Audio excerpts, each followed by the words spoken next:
பாஜக சார்பில் அக்கட்சி மூத்த தலைவர் அத்வானி குடியரசுத் தலைவர் பதவிக்கு வேட்பாளராக நிறுத்தப்படுவார் என எதிர்பார்க்கப்பட்ட நிலையில் பாபர் மசூதி இடிப்பு வழக்கில் அவரிடம் மீண்டும் விசாரணை நடத்த உச்சநீதிமன்றம் உத்தரவிட்டுள்ளது. இந்த நிலையில் பாஜகவின் நிலைப்பாடு என்னவாக இருக்கும் என்பது பற்றிய தகவல்களை தருகிறார் நமது டெல்லி செய்தியாளர் சலீம். இந்திய ஜனாதிபதியின் பதவிக்காலம் 5 வருடம். திரு பிரணாப் முகர்ஜி அவர்களுடைய பதவிக்காலம் இன்னும் 2 மாதத்தில் முடிவடைய உள்ளதால் புதிய ஜனாதிபதியை நாமும் தேர்வு செய்தாக வேண்டியும் மக்களாகிய நாம் ஓட்டு போட முடியாது.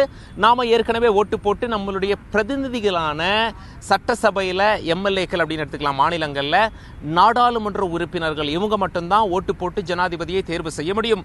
பாஜகவை பொறுத்த மட்டில் இன்னார்தான் ஜனாதிபதி அப்படின்னு சொல்லக்கூடிய முழு பெரும்பான்மையில் பாஜக இல்லை என்றாலும் ஒரு மிகப்பெரிய கட்சி, ஜனாதிபதி யார் என்று முடிவு செய்யும் கட்சியாக பாஜக விளங்குகிறது.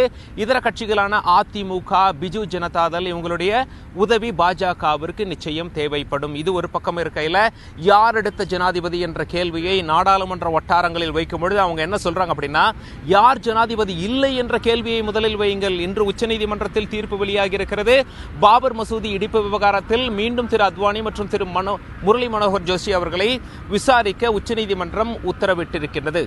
அப்படி இருக்கும் நிலவில் ஒருவேளையில் இவங்க 2 பேருக்கும் ஏற்கனவே ஜனாதிபதியாகும் கனவு இருந்திருக்குமாயின் அது தகர்க்கப்பட்டதாகவே நீங்கள் வைத்துக் கொள்ளுங்கள் அப்படின்னு சொல்லி நாடாளுமன்ற வட்டாரங்கள் சொல்றாங்க.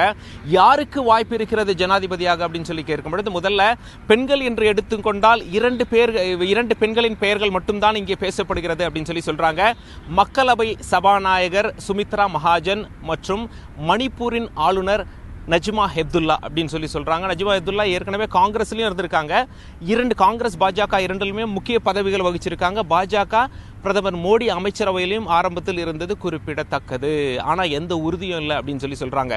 சரி, ஆண்களின் பெயர் யார் யார் பட்டியலில் இருக்கு அப்படின்னு சொல்லி நாம விசாரிக்கும் பொழுது நிச்சயமாக இதுவரைக்கும் எந்த பெயரும் இங்கே நாடாளுமன்ற வட்டாரங்களில் பேசப்படுவதில்லை. இதை நன்கு அறிந்தவர்கள் பிரதமர் நரேந்திர மோடி மற்றும் பாஜக தலைவர் திரு அமித்ஷா மட்டுமே அப்படின்னு சொல்லி நாடாளுமன்ற வட்டாரங்களில் தகவல் சொல்றாங்க. டெல்லியிலிருந்து தந்தி செய்திகளுக்காக கேமரா பர்சன் பிரதீப் சௌஹானுடன் சலீம்.